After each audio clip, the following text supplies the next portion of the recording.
Hello, once again, welcome to Bits and Banter. We know the four finalists, so हमने सोचा कि आज हम इसको Bits and Banter को हिंदी में प्रस्तुत करें और इसके लिए मेरे साथ हैं जितेंद्र। हाय जितेंद्र, कैसे हो? राज, बस एकदम ठीक है। आप कैसे राज? बस फर्स्ट क्लास। मैं अभी चेन्नई में बैठा हूँ, जितेंद्र जो है जयपुर में बैठे हैं क्योंकि दोनों टीमें नहीं है। तो हमको लगा कि हम जो टीमें बची हैं उनके हिसाब से उनकी जो वो किस तरह से इस मुकाम पे पहुंचे हैं और इसके आगे क्या करेंगे वो उसके बारे में लगा कि थोड़ा चर्चा कर लेते हैं। परफेक्टली न्यूट्रल हाँ, बिल्कुल न्यूट्रल है हम दोनों, क्योंकि एक चेन्नई में बैठा है, एक जयपुर में बैठा, तो कोई मतलब नहीं है। चलो, आपको क्या लगता है जितेंद्र? हम लोग मुंबई से शुरू करते हैं। मुंबई के बारे में आपको क्या लगता है? मुंबई आई थिंक इकलौती ऐसी टीम है जो शुरू से अभी तक कंसिस्टेंट रही है परफॉर्मेंस के मामले में। रोहित शर्मा नहीं थे तब भी उनकी परफॉर्मेंस में कोई खास डिप नहीं आया था। कायरन पोलार्ड वाज देयर, उन्होंने बहुत अच्छा लीड किया टीम को। लास्ट मैच उन्होंने बता दिया कि उनके पास बेंच स्ट्रेंथ है, लेकिन दैट्स इतनी स्ट्रांग नहीं है बिना जसप्रीत बुमराह, ट्रेंट बोल्ट के। ये दो स्टार बॉलर्स हैं जो काफी डिफरेंस क्रिएट कर देते हैं। सही बात। और इसके अलावा मुझे एक और चीज मुझे अच्छी लगी मुंबई के बारे में कि वो पर्सन डिपेंडेंट नहीं है। बिल्कुल, अगर आप देखोगे तो कोई ना कोई जो है उतर के सामने खड़ा हो जाता है। हर मैच में एक नया प्लेयर होता है जो परफॉर्म करके जाता है, चाहे वो बॉलिंग में लाइक सूर्य कुमार हमने देखा, ईशान किशन ने कहीं पे किया, कहीं पे हार्दिक पांड्या ने कंट्रीब्यूट किया, कहीं पे कृणाल पांड्या ने कंट्रीब्यूट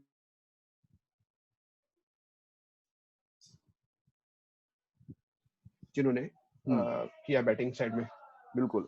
तो अभी मेरे हिसाब से जो कल, अब जैसे सवेरे हम लोगों ने अपने शो में ये कहा था कि बाला ने मुझसे ये पूछा था कि आपको क्या लगता है कि एसआरएच से मात खाने के बाद क्या ये उनके नॉकआउट मैच में जो नॉकआउट नहीं है, मतलब क्योंकि 1 और 2 पे हैं तो उनको 2 मौके मिलेंगे उनको, तो क्या मुंबई जो अगर अगले 6 तारीख को, शायद 6 या 5 तारीख को दिल्ली का सामना करेगी, तो उसमें क्या मुंबई को उससे ये जो हार है उसका क्या असर पड़ेगा उस पर? तो शायद उसमें एक आंसर तो जवाब तो आपने दे ही दिया कि 2 बड़े बॉलर मिसिंग थे। एग्जैक्टली। तो उसके अलावा बैटिंग तो आपको लग रहा है ठीक ही है, मतलब क्योंकि एक चीज मैं आपको बताऊं, मैं आपसे ये आपकी राय जानना चाहूंगा कि हैदराबाद जो है 7 से 15 ओवर तक जो है अपनी पकड़ बना के रखती है मैच में। बिल्कुल, है ना? तो वो क्या नाम है, वो अपने 2 स्पिनर, एक तो स्पिनर आ ही जाते हैं अपने, राशिद खान आ जाते हैं, और दूसरी तरफ से कोई ना कोई स्पिनर रहता है और वो फिर मतलब वो एक तरीके से जकड़ लेते हैं दूसरी टीम की स्ट्रोक प्ले को जकड़ लेते हैं। तो आपको क्या लग रहा है कि ये जो अगर पूरी बैटिंग इनकी होगी, शुरुआती बैटिंग जो सलामी बल्लेबाज है उसके आगे जो बैटिंग होगी, और बॉलिंग अगर पहले बैटिंग करती है तो उनको किस तरीके का स्कोर देखना पड़ेगा, और बॉलिंग अगर पहले करती है तो क्या चेंज आपको लगेगा, क्या चेंज लेके आएंगे? मुंबई की बॉलिंग में डेफिनेटली जो उनके स्टार बॉलर्स हैं वो जब वापस आ जाएंगे तो उनकी बॉलिंग एक डिफरेंट लेवल की लगेगी फॉर श्योर। और जहां तक आइडियल स्कोर का सवाल है, आई थिंक 160 टू 170 एक बहुत क्लोज फिनिश वाला मैचेस हो सकते हैं। तो वो एक रहेगा। और सबसे बड़ी चीज, अगर जैसे आपने हैदराबाद के बारे में भी बात की, हैदराबाद वृद्धिमान साहा के आने के बाद एक टोटली डिफरेंट टीम लग रही है। इवन जो एडेड प्रेशर वार्नर के ऊपर था इतने टाइम तक, वो सारा खत्म हो गया है। आई एम नॉट श्योर कि ऐसा क्या था जो जॉनी बेस्टो नहीं कर पा रहे थे और जो रिद्धिमान साहा ने किया, बट रिद्धिमान साहा ने जिस तरीके से परफॉर्म किया है, वो टीम टोटली डिफरेंट लग रही है, एकदम ही अलग परफॉर्मेंस आ रही है। बिल्कुल सही कहा आपने। तो उसमें मैं एक चीज जैसे आपने बताया कि डेविड वार्नर के साथ क्या हुआ, आज एक प्रोग्राम में कहीं पे मैं देख रहा था, हर्षा भोगले का एक बड़ा अच्छा पॉइंट लगा मेरे को। तो वो ये कह रहे थे कि वार्नर क्योंकि कप्तान भी हैं, उनको ये लग रहा था कि भैया सारी जिम्मेदारी मुझ पे है, मेरी है, तो मुझे लेके जानी पड़ेगी, वो ये इस टीम को जो है आगे नैया पार जो इस टीम की मुझे ही करनी पड़ेगी। साहा सडनली आए और उन्होंने ये पासा पलट दिया वहां पे। और आप देखें तो यही माहौल जो है अब आरसीबी के पास भी है, दिल्ली के पास भी है। दोनों कप्तान जो है, जो सारा पूरा का पूरा जो है लोड जो है अपने ऊपर ले रहे हैं और कह रहे हैं कि यार मुझे ये जो भी करना है मुझे ही करना है ना? तो वो एक इंटरेस्टिंगली सनराइजर्स हैदराबाद के पास में केन विलियमसन है, वो भी एक नेशनल कैप्टन है, जेसन होल्डर भी एक नेशनल कैप्टन है, सो 3 इंटरनेशनल नेशनल कैप्टन उनके पास में है। तो उनसे आई थिंक उनसे ज्यादा एक्सपीरियंस रिच कोई टीम नहीं है अभी। बिल्कुल। तो उसके आपने ये बाद सही कहा उसके कि बाद आ जाता है, उसके बाद आई थिंक मुंबई इंडियंस है जिनके पास रोहित शर्मा और कायरन पोलार्ड है। हाँ। एग्जैक्टली। तो एक बॉलिंग का भी असर पड़ा है, क्योंकि जेसन होल्डर की जो आपने बात कही, जेसन होल्डर के आने के बाद शायद उनके बॉलिंग में कुछ पैनापन दिखाया आपने को, जो पहले शायद और वही हुआ कि बॉलिंग में क्योंकि ये जब से आए संदीप शर्मा जो है अलग लेवल पे लग रहे हैं, अलग लेवल पे, बिल्कुल। कुछ मतलब वो कह रहे हैं कि भैया मैं ऐसी बॉल डालूंगा और 2-3 विकेट में चटकाऊंगा। एक अगर जो आपको संदीप शर्मा शुरू में जो किंग्स 11 के साथ के लिए खेलते थे और शुरू में विकेट्स निकालते थे, वो संदीप शर्मा वापस सडनली वापस आ गए। बिल्कुल सही बात। और उसमें एक और मजेदार बात ये है कि मुझे कल मैच देखने के बाद जो मैं देख रहा था, तो कल एक रिकॉर्ड जो है उभर के आई कि संदीप शर्मा ने कल अपना जहीर खान का जो रिकॉर्ड था, जो पावर प्ले में सबसे ज्यादा विकेट लेने का रिकॉर्ड था, वो कल उन्होंने तोड़ दिया। तो 52 विकेट लिए उन्होंने जहीर खान ने। अब जो है संदीप शर्मा 53 विकेट पे, तो एक आगे है। तो मतलब वो जो चुपचाप अपनी कार्रवाई करते हैं और चले जाते हैं। तो अब क्या हुआ, ये जेसन होल्डर जो है मतलब लंबे चौड़े हैं, वो अपना थोड़ा बहुत पेस वेस करते हैं, जो भी करते हैं, तो उसके आने से संदीप शर्मा जो है वापस अपना काम करने लगे। बिल्कुल, वो एक टावरिंग इफेक्ट आ गया बस। अब सही बात है, वो एक लंबी चौड़ी एक चीज आके अरे खड़ी है सामने आपके, दूसरे के ऊपर ध्यान जाता नहीं है। तो इसी तरह से वो विकेट ले रहे हैं हर मैच में। इनफैक्ट अगर आप जैसे बाकी दूसरे बॉलर्स जो प्रीमियम बॉलर्स रहे हैं अब तक, फास्ट बॉलर्स, उनसे अगर आप जेसन होल्डर को कंपेयर करें, तो जेसन होल्डर 125-130 के आसपास बॉल करते हैं, कोई एक्सप्रेस क्विक बॉलिंग नहीं करते हैं, बट वो लाइन एंड लेंथ और कंसिस्टेंसी उनकी जो है, और प्लस जो बाउंस वो जनरेट करते हैं, वो उनके लिए एक बहुत बड़ा फैक्टर है। 6 फुट 7 इंच 8 इंच है, तो वो बाउंस तो आएगी। और उन्होंने जो आरसीबी के साथ उनका जो प्रदर्शन था, तो आरसीबी कुछ सीखी नहीं उनसे मेरे हिसाब से। अगर आप पिछला मैच देखें इन दोनों के बीच में, जेसन होल्डर जो है कट मारते जा रहे थे और बाउंस लेके, जैसे आप बता रहे हो ना, वो क्रॉस सीम कट करते हैं, बीच पिच में डालते हैं, बाउंस करते हैं। तो आरसीबी जब बॉलिंग करने आई, तो उन्होंने तो मतलब स्पीड पे वो 140 145 जिस स्पीड पे आ रही थी, उसी स्पीड पे बॉल जा रही थी। तो वो एक फर्क पड़ गया। तो ये दो टीमें मेरे को लगता है कि अच्छी मैचअप है इन दोनों की। मतलब ये आप तो मेरे को ये समझ में आ रहा है कि अगर जैसे आपने कहा रिद्धिमान साहा आए और उनको अपने कप्तान को जो उन्होंने एकदम खुला छोड़ दिया है, तो वैसी बॉलिंग में भी है। तो ये 4 तो आपके ऐसे हो गए जो मैच विनर लगते हैं। और 5वें तो पहले से ही मैच विनर है ना। तो वो तो खान साहब तो मतलब फिर वो खान साहब अपने लेवल पे अलग ही अपने लेवल पे अलग ही है। किसी मैच में वो अगर विकेट भी नहीं निकाले इतने, लेकिन उनके कारण दूसरे बॉलर्स विकेट निकाले, तो वो एक बहुत बड़ा इम्पैक्ट होता है, जो ऑब्वियसली उनके अकाउंट में नहीं आते, लेकिन आप वो देखें तो काफी इम्पैक्ट पड़ता है वो। तो कल हुआ ना, कल शाहबाज नदीम दूसरी तरफ से बॉल कर रहे थे, उनको 2 विकेट मिल रहे थे, इनको विकेट नहीं मिला, एक ही विकेट मिला। और हम लोग जब बॉलिंग एनालिसिस देखते हैं, लगता है कि यार 4 ओवर में 32 रन गए हैं, बहुत ज्यादा रन दिए, उनके हिसाब से तो बहुत ज्यादा है, लेकिन दूसरों के जो मतलब 50-60 पे जा रहे थे, तो उनके लिए तो कुछ भी नहीं है। तो बहुत 4 अच्छे ओवर किए उन्होंने फिर। एंड इंटरेस्टिंगली कल मैंने इनफैक्ट मैच खत्म होने से पहले मैंने टीवी बंद कर दी थी, तो मैंने सुबह देखा कि Shahbaz Nadeem man of the match थे। ऐसा बहुत टाइम बाद में हुआ है कि जब एक बॉलर को उन्होंने किया, जैसे पिछले मैच में भी इवन जैसे एक मैच में मैं देख रहा था, उसमें बॉलिंग परफॉर्मेंस बहुत ज्यादा अच्छी थी, जिसके कारण उन्होंने ऑपोजिशन को रेस्ट्रिक्ट कर दिया था, लेकिन end of the day man of the match किसे दिया था? बैट्समैन को, जिसने 72 रन बनाए थे। वो थोड़ा सा और था, बट कल देख के अच्छा लगा वो। अच्छा लगा। हाँ, तो कई बार तो ऐसा सही बोल रहे हैं आप, क्योंकि कई बार ऐसा होता है कि आप जो दूसरी पारी जो आदमी खेलता है, जैसे कल वार्नर ने 85 रन कुछ बनाए।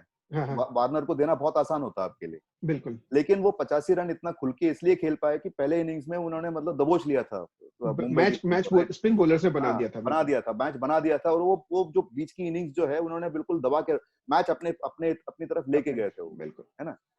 तो अब बचा कौन सा? अब आरसीबी और डीसी। ये क्या लगता है आपको? क्योंकि वो ये भी मैचअप कर चुके हैं और आरसीबी हार चुकी है एक बार।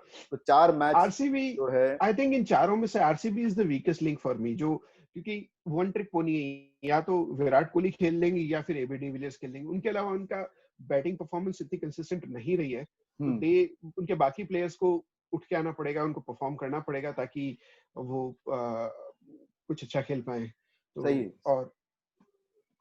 और उनकी बॉलिंग फिर भी ठीक है, लाइक जैसे उन्होंने काफी सारे ट्रायल्स किए, इवन डेल स्टेन के साथ भी उन्होंने काफी पर्सिस्टेंटली ट्राई किया, बट डेल स्टेन वो बॉलर नहीं रह गए जो पहले थे। बिल्कुल सही बात तो है। अब वो कंसिस्टेंटली सिक्सेस के लिए जा रहे हैं, तो हाँ वो बहुत बहुत एक मेजर इशू है विराट कोहली के लिए।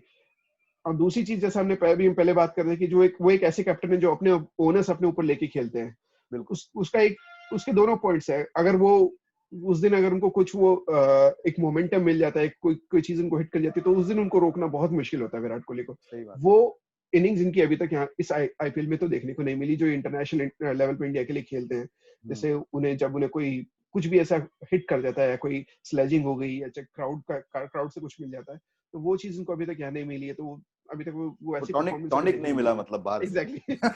वो दिल्ली वाला टॉनिक नहीं टॉनिक, मिला हाँ दिल्ली बस। वाला टॉनिक जो है हम सब, क्योंकि मैं दिल्ली वाला हूँ, तो हाँ, मैं हाँ, भी जानता हूँ वो टॉनिक कैसे काम करता है। तो वो टॉनिक शायद अभी तक लोगों ने उनको दी नहीं, बिल्कुल। या जो उनके उनके खिलाफ खेल रहे हैं उन्होंने मतलब उसको दूर रखा है। वो समझ वो गए। समझदारी से वो दूर होना कि इनको टॉनिक नहीं खिलाना है हमें। बिल्कुल। अब आपने बहुत सही बात कही, क्योंकि इस बार पूरे आईपीएल में जो 14 मैच खेले हैं, कोहली तो सर हर मैच खेले हैं, लेकिन हाँ, कोई भी मैच में उनको जो वो जो बोलते हैं ना, जो मतलब फ्री फ्लोइंग जिसको कहते हैं, वो आए और बिल्कुल। अपना वो एक दो रन शुरू कर लेना शुरू किया, फिर वो जो चौवे छक्के मारने शुरू किए, तो वो इस बार वो उभर नहीं के मिला। आई नहीं सामने। तो बिल्कुल। कहीं ऐसा लगता है कि अब वो उनका प्रेशर है कि भैया ऊपर पडिक्कल तो अच्छा खेल रहे, देवदत्त पडिक्कल ने तो मतलब अच्छे रन बनाए हैं, बिल्कुल। ओपनिंग पार्टनरशिप अच्छी हुई नहीं, तो फटाफट ये पहुंच जाते हैं। तो क्या मतलब मेरे हिसाब से, मेरे दिमाग में एक बात ये चल रही है कि अब जब आप इतनी ऐसी एक गेम खेल रहे हैं, वो भी एसआरएच के साथ, जो मतलब 3 मैच जीत के खड़ी है, क्या ये समझ में आता है कि ये क्या बोलो, ओपनिंग ओपनिंग छोड़ो, मैं खुद ही ओपन करता हूँ पडिक्कल के साथ? नहीं, कहाँ करेंगे, बॉलिंग में भी खुद तो नहीं जा सकते ना नहीं वो। नहीं जा सकते, लेकिन बैटिंग तो कर सकते हैं। बैटिंग कर मतलब सकते, तो बैटिंग में इनफैक्ट इन्होंने लास्ट, जैसे जैसे मुंबई ने भी किया, इन्होंने लास्ट मैच में इवन आरसीबी ने एरन फिंच की जगह कुछ और ट्राई करना चाहिए था, वो बनता था वहां पे एरन फिंच को जो जो अपना बैटिंग कॉम्बिनेशन में कुछ इस तरीके, बिकॉज उनको ये पता था कि वो टॉप 4 में से बाहर तो नहीं जा सकते। हम्म, तो अगर वो कुछ ऐसा ट्राई करते जिससे उनको कुछ वो एक बैटिंग लाइनअप उनकी सही क्लिक सही हो कह जाए, रहे हो, कुछ हाँ। मिल जाए, तो वो बहुत जरूरी था। वो उन्होंने वहां पे चेंज नहीं करके वो बॉलिंग लाइनअप में ही अपने चेंज करते रहे, जो तो मेरे सेंस नहीं हिसाब बने से, अभी तक। हाँ मेरे हिसाब से जैसे आयरन फिंच को खिला रहे, आयरन फिंच भी जैसे आपने बोला कि भाई नेशनल इंटरनेशनल कप्तान एग्जैक्टली। है ना? तो वो आप जैसे हम दूसरे टीम की बात कर हाँ, रहे हाँ। थे, वो ऑस्ट्रेलिया की ओडीआई कप्तान है, वो लिमिटेड ओवर कप्तान है वो। हम्म, जब आपके पास वो हैं, तो हो सकता है कि उनसे ये बात करें, भाई या तो अगर तुम ओपन कर लो, या तो नंबर 4 पे 5 पे आ जाओ। बिल्कुल। पीछे जो है, पीछे मतलब जो बैक रूम जो है, अगर अगर गलती से ए बी या विराट कोई एक आउट हो जाता है, तो फिनिशर वाला। फिनिशर तो है, फिनिशर का रोल भी कर सकते हैं वो। तो ये बात बिल्कुल। सही है, मतलब कुछ कोशिश अगर हो सकता था कि वो पिछले मैच में कर लेते, क्योंकि वो एक तरीके से श्योर ही थे, मतलब सेमीफाइनल का, मतलब अगर आप वन रेट बात करो तो ठीक है, केकेआर से थोड़ा शायद नीचे थे वर्स्ट या केस मामले सिनेरियो से। होता कि हाँ वो उसमें, हाँ। हाँ, तो वो भी 17 ओवर में, तो मतलब उन्होंने तो मैच दे ही दिया था इनको, भैया तुम भी आ जाओ यार, कोई बात नहीं। तो आपने सही कहा, मतलब आरसीबी जो है, और आरसीबी में एक और दिक्कत है कि चहल के अलावा कोई ऐसा बॉलर अभी तक बॉलर चमका है नहीं। नहीं है जो रेगुलरली आके आके कोहली ये बोल सके, हाँ भाई मुझे एक विकेट चाहिए। जैसे पिछली बार हमने बात की थी इसके बारे में कि सिराज जो है, जो टेस्ट बॉलर हैं या मतलब लॉन्ग फॉर्म बॉलर हैं, वो उन्होंने मतलब पिछले मैच में भी शुरू में उन्होंने एक विकेट ली, उसके बाद हाँ, वो हाँ। गायब हो गए। उसके बाद गायब हो गए। गायब हो गए, तो ये बात भी कुछ हजम नहीं हुई कि यार वो वो उनका खुद उनका टेस्ट। हर एक कोई बॉलर एक मैच में आता है फिर गायब, फिर उनका एक हाँ परफॉर्मेंस होती है फिर गायब, वो कंसिस्टेंसी नहीं है। हाँ, तो नहीं, वो तो कैप्टन के ऊपर भी है ना, कि वो आप इतना ट्राई कर रहे हो। मेरे हिसाब से अगर सिराज को अगर खिला रहे हो, तो पहले 3-4 ओवर सीधे निकाल दो, मतलब वो खत्म उसी कर दो, टाइम पे वो बिल्कुल। स्पिन स्विंग विंग जो भी करा सकते हैं वही करा सकते हैं, उसके बाद वो उस गाड़ी चलती नहीं है। एग्जैक्टली। तो वो हो सकता है कि वो शायद वो भी एक ट्रिक मिस कर गए हो। तो बिल्कुल। ये बात सही है। तब आखिर में अब दिल्ली की बात आती है, तो बिल्कुल। दिल्ली का दिल्ली क्या जैसा, लगता है? दिल्ली दिल्ली तो नेशनल कैपिटल है, और उन्हें उनकी जो बैटिंग लाइनअप है वो सारी उनके डोमेस्टिक प्लेयर्स है, जो उनके लिए बहुत बड़ा स्ट्रॉन्ग पॉइंट रहा है। हम्म उनके सारे जो इंटरनेशनल प्लेयर्स हैं वो मोस्टली बॉलर्स हैं, नॉर्थिया हम्म और बड़ा। तो ये उनको उनको काफी अच्छा बेनिफिट मिला, काफी सोची समझी उन्होंने टीम बनाई है, जो सारे नेशनल स्टार्स हैं और सारे अच्छे परफॉर्म कर गए अपने अपने टाइम पे। हम्म सो आरसीबी के कंपैरिजन में मैं दिल्ली कैपिटल को डेफिनेटली हायर रैंक करूंगा, और मुझे लगता है कि इन तीन में से कोई एक चैंपियन बन सकता है इस बार, मुंबई इंडियंस, सनराइजर हैदराबाद या फिर दिल्ली कैपिटल। और दिल्ली कैपिटल अगर इस बार बन जाती है, तो ये फॉर्चून चेंज वाली सिनेरियो है, जो अभी तक आई थिंक सबसे नीचे दिल्ली कैपिटल या फिर राजस्थान रॉयल्स ही रहती थी, और वो अब आई थिंक टॉप पोजीशन पे है इस पहुंच बार। गई। तो उनमें उनके साथ प्रॉब्लम क्या है, सबसे बड़ा प्रॉब्लम तो ये है कि वो पृथ्वी शॉ चल नहीं रहे। बिल्कुल। अगर कल को पहले मैच में कहीं चल गए वो, मतलब मुंबई की टीम है, मतलब एक चीज आप अगर नोटिस करोगे इस आईपीएल में, जो आज हम सवेरे बाला और मैं हमने बात किया, वो ये था कि जो अपनी टीम की जो राइवलरी है, जैसे अगर आप ये देखोगे कि मतलब जैसे कल आपने देखा हो अपने अपने जेसन होल्डर ने जैसे ही पोलार्ड को आउट किया तो वो तो बिल्कुल ही बिल्कुल। मतलब गदगद हो गए थे एकदम ही, बिल्कुल, मतलब वो हाँ। पूरे हाथ पे जैसे वैसे करते नहीं है, वो सिर्फ एक हाँ, ऐसा कुछ करके अदरवाइज़ निकल हाँ, जाते हैं। सिम हाँ, तो कल तो मतलब बिल्कुल ही, और वैसे ही दो मैच पहले, शायद एक या दो मैच पहले, जब नटराजन ने वाशिंगटन सुंदर को आउट किया, उसी तरीके का रिएक्शन था, क्योंकि दोनों तमिलनाडु के लिए खेलते हैं। अच्छा। ठीक है, अब माहौल ये है कि मुंबई के मुंबई खिलाफ से है मुंबई, पृथ्वी शॉ बिल्कुल, है ना, मुंबई के खिलाफ मुंबई कर ही खड़ा है एक। तो अगर बिल्कुल। वो एक चीज दिमाग में आ जाए या कुछ कर पाए, अब रिकी पॉन्टिंग है तो बहुत रहीन किस्म के आदमी है, मतलब दिमाग चलता है उनका, तो हो सकता है कि वो भर रहे हो दिमाग में, कूट रहे हो, भैया देख तेरी ही टीम है, अभी ये बिल्कुल, मौका गया तो फिर कुछ नहीं हो सकता तेरा। बिल्कुल एक वो वो है। दिल्ली वाली मेडिसिन उनको पृथ्वी शॉ को मिली है। और दिल्ली वाली मेडिसिन मुंबई के लैंग्वेज में दिया जा रहा होगा, ये बिल्कुल, हो सकता बिल्कुल। है।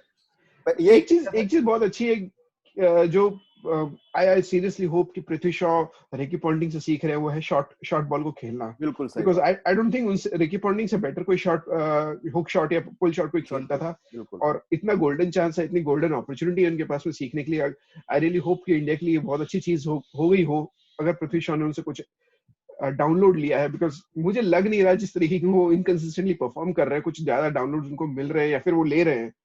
हाँ, ये तो हाँ लेने की बात होती है ना, कि आप मतलब आप एक बार होता क्या है कि एक बार आप प्रेशर में आ गए तो फिर वो प्रेशर बढ़ता रहता है, वो कम बिल्कुल, नहीं घटता नहीं है, जब तक आप अच्छी एक गेम, आपकी एक गेम अच्छी ना हो जाए। और इसमें होता है ये दिक्कत क्या होती है कि जितेंद्र की, आप जब कोशिश कर रहे हो, वो कोशिश जो है वो आप ज्यादा कोशिश करने की कोशिश करते हो, मतलब बिल्कुल, ज्यादा करने की कोशिश करते हो। फिर 2 बॉल या 3 बॉल आपने डॉट बॉट भी खेल लिए कि अगले बॉल पे मुझे मारना ही है, अपने दिमाग में आप प्रेशर बिठा लेते हो, जिसकी कोई जरूरत नहीं है। बिल्कुल, क्योंकि शॉ ऐसे बैट्समैन है, हमने पहले देखा है कि अगर वो पहले 10 बॉल में अगर 15 रन भी बनाते हैं या 15 बॉल में 10 रन बनाते हैं, तो अगले 15 बॉल में वो 40 रन भी बना सकते हैं। बिल्कुल। उसकी एंड काबिलियत सबसे है। बड़ी बात है ऑर्थोडॉक्स क्रिकेट खेल के ही बनाते हैं। हाँ, और शिखर धवन की जिससे बिल्कुल। हाँ, अड़े टेढ़े हाँ, शॉट्स नहीं खेलते वो। नहीं खेलते बिल्कुल। तो वही, अब दिक्कत क्या है कि ये तो राइट हैंडर की प्रॉब्लम होगी, वही प्रॉब्लम हम्म, अभी लेफ्ट हैंडर के साथ भी है, जो ऋषभ पंत जो दिल्ली के ही है। बिल्कुल। उनको तो भाई दिल्ली का ही गुटका देना पड़ेगा, और तो कोई अभी नुस्खा देना पड़ेगा, भैया अब तू शुरू हो जाए यार, अब बहुत हो गया है। बहुत हो गया। आपको ही आईपीएल खत्म हो चुकी है, अब क्या कर रहा है तू ये। अब ये दोनों बेसिकली सेम चीज इंडियन ऑडियंस के लिए भी वही एक्सपेक्टेशन जो इनसे है, और वही दिल्ली के लिए भी हो रही है कि भैया अब तो खेल लो। बिल्कुल। अब नहीं तो कब खेलोगे यार, अब तो कब मतलब टाइम खेलोगे। निकल गया। तो ये दो बिल्कुल, चीजें हैं, मेरे को लगता है अगर ये दो कहीं चल पड़े, क्योंकि जैसे आपने पहले कहा शुरू में, आपकी ये बात बहुत सही है कि बॉलिंग जो है थोड़ी सॉर्टेड है, आपको पता है कि ये 4-5 बॉलर ऐसे हैं, मतलब अश्विन मियां जो है बीच बीच में आके नई नई चीजें करते हैं जो किसी ने बिल्कुल। देखी नहीं है, अगर वो ना करें तो ठीक लगते हैं वो। वो 6 बॉल में 6 ही करे, वो 6 हाँ, में मतलब 12 बॉल। 12 बॉल करने की कोशिश ना करें। अक्सर तो भाई 6 बॉल में 3 बॉल ही करता है, वो तो बोलो एकदम बिल्कुल। वो कंजूस है। बिकॉज उसको पता है उसको हाँ, बस यही करना बॉल है मुझे, स्पिन नहीं होगी तो या तो फास्ट करेगा, बस यॉर्क करेगा या स्लो करेगा। उसके अलावा तीसरी उनके पास चौथा ऑप्शन ही नहीं है उनके पास में कुछ। स्पीड से वो कर लेते हैं, तो अश्विन अगर वही करे तो बढ़िया है। और बाकी अपने जो दो फास्ट बॉलर साउथ अफ्रीका के हैं, वो तो खैर उनके बारे में हम वो क्या तो बोले, वो तो कंसिस्टेंटली वैसी अच्छा परफॉर्म कर ही वैसी रहे मतलब एक आध बार वो कहीं इधर उधर रन के लिए गए हो तो गए, मतलब आई थिंक पूरे आईपीएल में शायद एक आध बार ही रबाडा जो है हैं। वो धुनाई सिक्स हुई है। रबाडा को सिक्सेस पड़े थे आई थिंक, किसने हाँ, मारे थे, मैं नाम भूल रहा हूँ, बट रबाडा को कंटिन्यू हाँ, सिक्सेस मारे थे किसी ने, हाँ, बस दैट्स ऑल। बस वो एक बार धुनाई हुई है उनकी, मतलब पिटाई हुई है तो लपेट लिए गए, तो उसके अलावा वो मतलब वापस हमेशा आए हैं, तो वो बिल्कुल। कोई दिक्कत नहीं है। तो मेरे हिसाब से आपने, आई थिंक मेरे को लगता है आपने जो ऑर्डर दिया है वो शायद सही है। ये है कि आप ये देख लो कि दिल्ली, आई मीन मुंबई को तो हम पहले पे ही गिनेंगे। बिल्कुल, दूसरे पे एसआरएच के करंट फॉर्म पे जो हमने पिछले 3 एग्जैक्टली, मैच करेक्ट। में देखे, तो शायद एसआरएच 2 पे जो डालेंगे, मोमेंटम लेके जो आया है मोमेंटम वो। लेके जो आए हैं वो एसआरएच डालेंगे, तीसरे नंबर पे दिल्ली और चौथे पे आरसीबी। लेकिन हम तो चाहते हैं कि, मतलब मैं तो खैर चेन्नई में बैठा हूँ लेकिन हूँ बैंगलोर का, पैदा दिल्ली में हुआ था, बहुत कंफ्यूजन है तो मैं कौन सी टीम को सपोर्ट करूँ समझ में नहीं आ रहा है। इसलिए हम केवल आईपीएल को सपोर्ट हाँ, करते बस तो इसलिए हम आईपीएल को सपोर्ट करते हैं, हम चाहते हैं कि अच्छी क्रिकेट हो, मजा बिल्कुल। आए देखने में, और मैचेस क्लोज हो, ऐसा नहीं हो जैसे कल एक थोड़ा वन साइडेड हो गया था मैच, वैसा नहीं हो। तो यही लगता है, अभी देखते हैं आगे जाके क्या होता है। आई थिंक ये पहला ऐसा आईपीएल होगा जिसमें लास्ट मैच में हमको मालूम चला कि कौन कौन सी टीम खेलेगी। बिल्कुल हाँ, और वो भी ऑर्डर नहीं पता चल रहा था, हमको बिल्कुल पता था तीन टीमें क्वालिफाई कर गई हैं, लेकिन वो किस कहाँ ऑर्डर में खेलेंगे, वो नहीं कैसे पता, हाँ, खेलेंगे। वो नहीं पता चल रहा था। तो वो मतलब अच्छा है, तो एक तरीके से अच्छा ही हुआ, तो मतलब मजा आया देखने में। क्लोज मैच, बहुत क्लोज क्लोज गेम मैचेस वो। रही, हाँ क्लोज बिल्कुल मैचेस रही, और गेम देखने में मजा आया। कुछ मैचेस ऐसी हुई थी जो कुछ समझ में नहीं आई, तो हमने पहले हम इस बात डिस्कस पे किया हमने था चर्चा की है हमने, ये यार ये बात कुछ हजम नहीं हुई, मतलब ये हुआ क्या है, ये जरा बताओ यार। लेकिन वो ठीक है, बिल्कुल, तो क्या वो कप्तान और जो कोच प्लेयर जो भी हैं वो सो करते हैं, वो करते हैं, हमको तो देखने से मतलब है। चलिए सर, मजा आया बिल्कुल बात करके आपसे। तो डेफिनेटली। हमारे हिसाब से मुंबई, एसआरएच, दिल्ली, आरसीबी, ये आरसीबी चार हैं इस फॉर्म में। पहला बिल्कुल मैच जो है शायद कब है, कल है, कल कल ही, आई थिंक। हाँ, कल पहला मैच है, तो परसों मिलते हैं, बिल्कुल परसों बात करेंगे। चलिए, thank you very much. Thank you to have a Raj, good thank day, और आप आपसे बात करते रहेंगे, और शेयर कीजिए, लाइक कीजिए, यू। मजा आया तो डेफिनेटली कमेंट कीजिए, कमेंट और कीजिए, अगर शेयर आप कीजिए, सब्सक्राइब भी कीजिए। या सब्सक्राइब कीजिए, अगर शो में आना चाहे तो लिख, हम अब सिर्फ एक कमेंट छोड़ दीजिए, हम आप शो पे भी आ सकते हैं, क्योंकि ये हमारा शो नहीं है, आप ही का शो है ये। कोई भी आ सकता है। चलिए, thank you, thanks a lot, bye thank bye, you Raj, धन्यवाद, बाय। बाय।